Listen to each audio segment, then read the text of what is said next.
All right, welcome to another deep dive, everybody. Yeah, exciting stuff today. Today we're going to be diving into Plato's Allegory of the Cave. Yeah, a classic, really. It really is. I mean, it's one of those things that, it's been talked about and interpreted in so many different ways for centuries, it feels like. Right, right.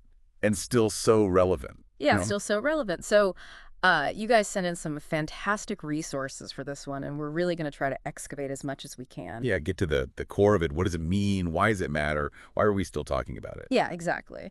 So I guess the first thing is, what is the allegory of the cave? Like, if someone's never heard of this before, like, Yeah. what's going on? Well, it comes from Plato's Republic, Book 7. Okay. And it's basically, it's this vivid story, right? Mhm. Plato was great at that, using these sort of stories, these analogies, to really drive home these complex philosophical ideas. Yeah. So the allegory of the cave, it starts with this picture of these prisoners Okay. who have been chained up in this cave, okay, since they were children. They can't move their heads. They're just stuck staring at this wall. Oh, wow. And behind them, there's a fire burning. All right. And between the fire and the prisoners, there's this raised walkway. And there are people walking along this walkway carrying all these different objects, statues, tools, all kinds of things. Yeah. And the fire casts shadows of these objects onto the wall that the prisoners are staring at. Okay, I see where this is going. Right. And so for these prisoners, these shadows are reality. That's all they've ever known. They don't even know that there are real objects, so they just think these shadows are the real thing. Exactly.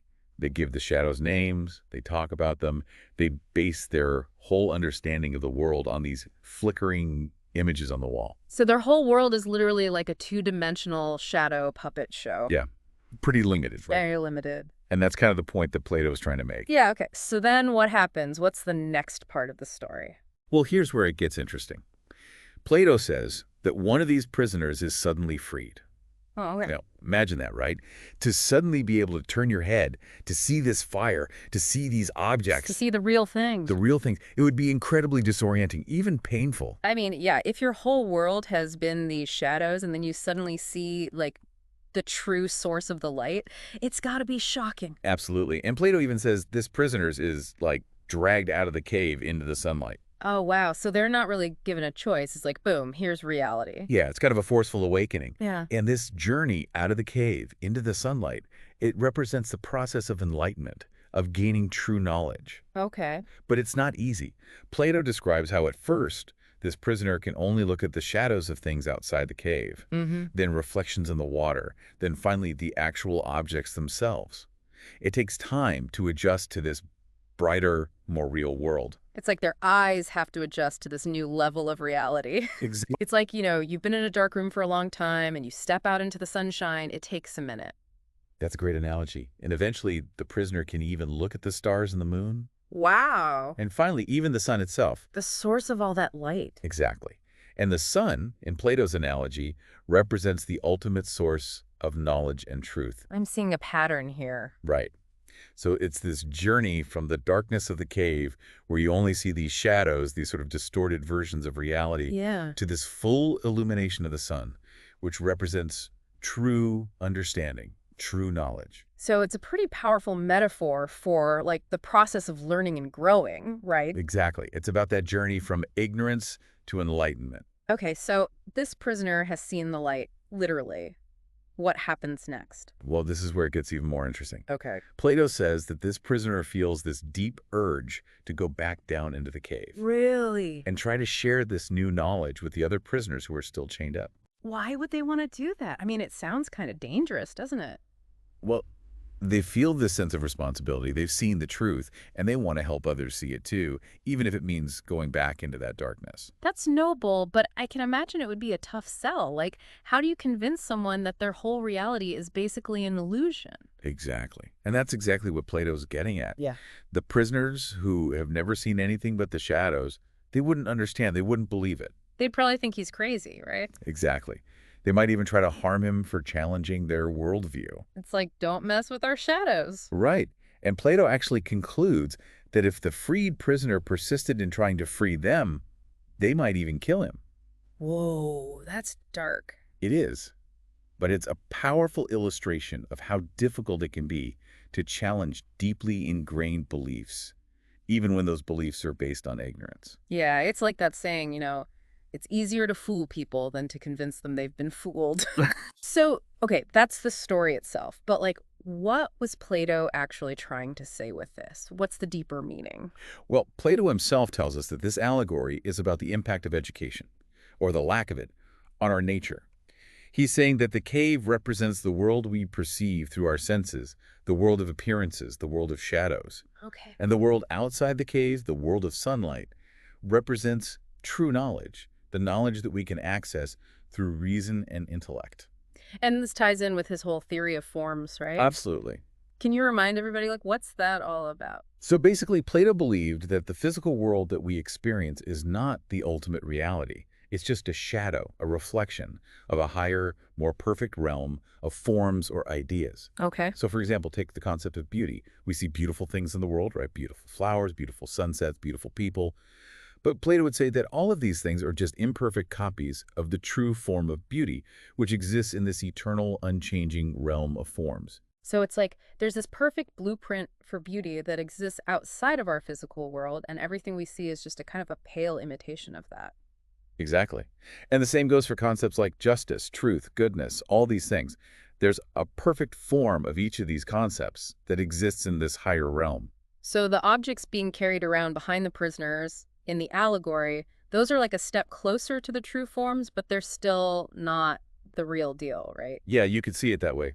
They represent a higher level of reality than the shadows, but they're still just physical objects. Yeah. It's the sun outside the cave that represents the highest level of reality, the realm of the forms, and the sun itself actually represents the form of the good. So the form of the good, that's like the source of all truth, all knowledge, all being even. Exactly. It's like the ultimate source of everything. Yeah. And one of the things that your sources really pointed out, which I thought was interesting, is that Socrates in the Republic considers knowledge of this form of the good, knowledge of the forms in general, to be the highest form of knowledge that a person can attain. It's like the ultimate goal of philosophical inquiry. Absolutely. And the freed prisoner, the one who escapes the cave and sees the sun, that's the philosopher, right? Precisely. The one who's trying to reach this higher level of understanding. Yeah, the one who's willing to question everything they thought they knew to undertake that difficult journey out of the darkness and into the light. And Plato's suggesting that this philosopher, once they've seen the truth,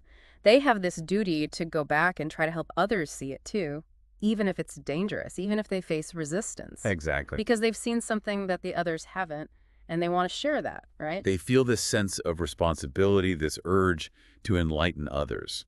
But as the allegory shows, it's not easy, right? It's like people don't always want to be enlightened. They're comfortable in their ignorance.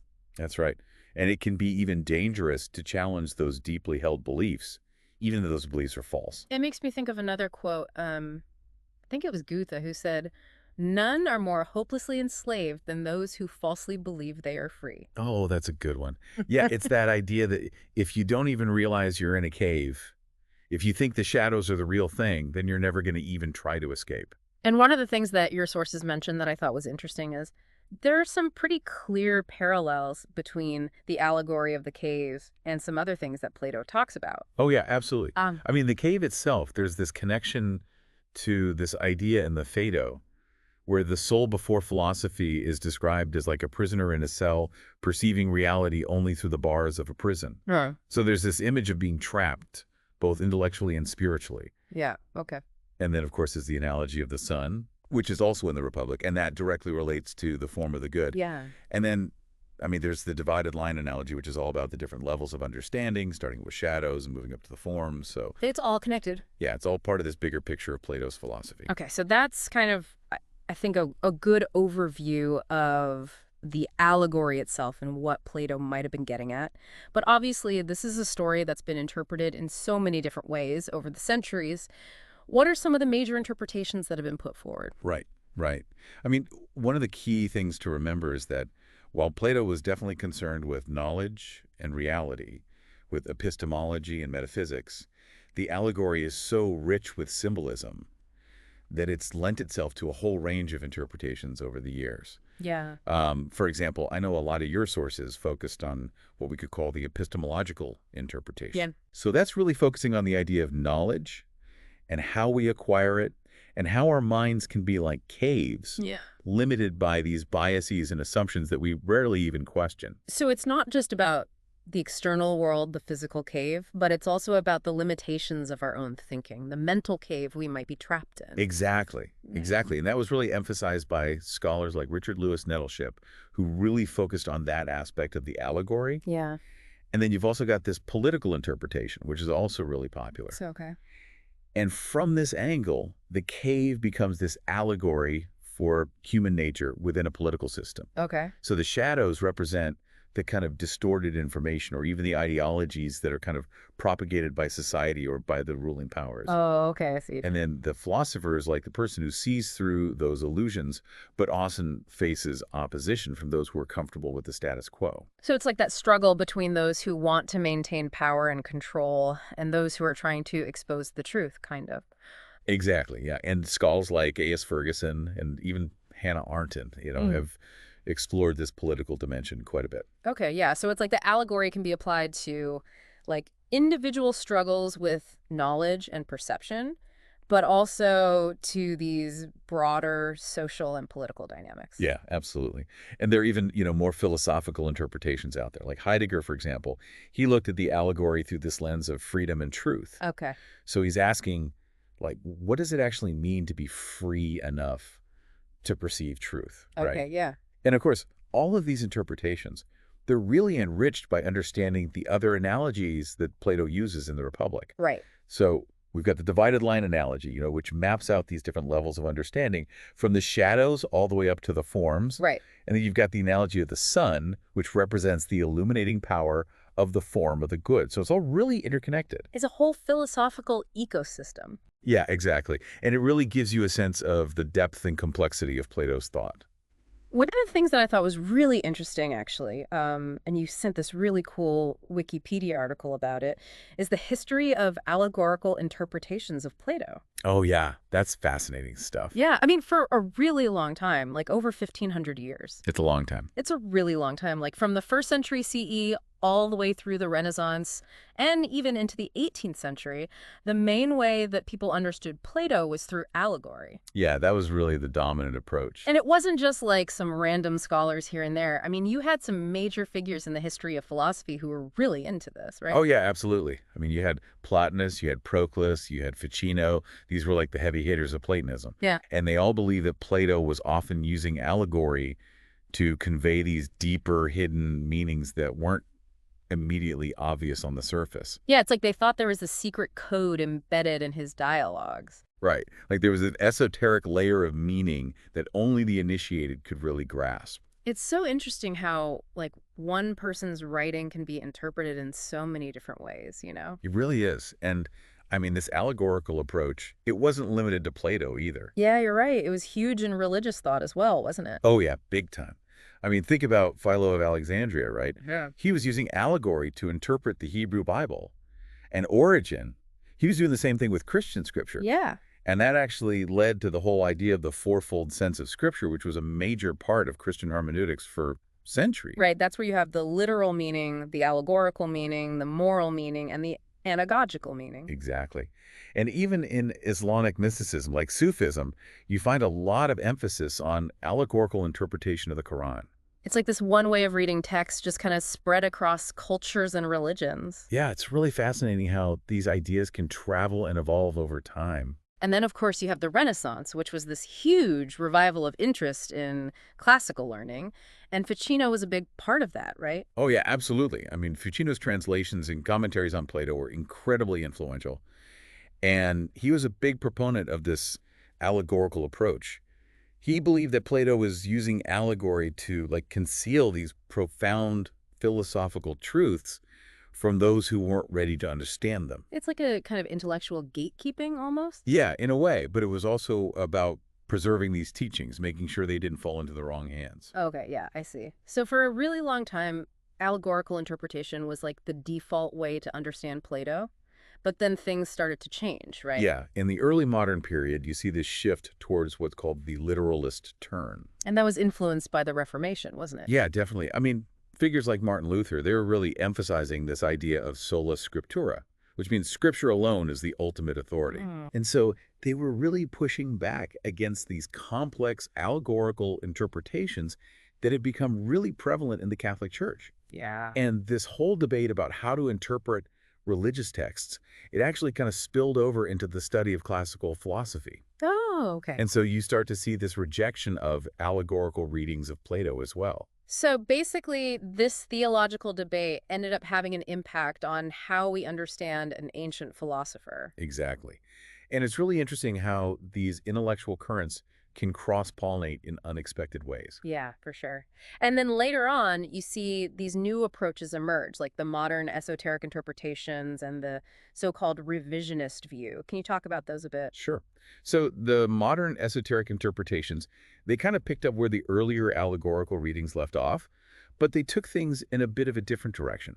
They were really interested in this idea of Plato's unwritten doctrines. Oh, right. The idea that Plato had all this secret knowledge that he didn't write down. Exactly.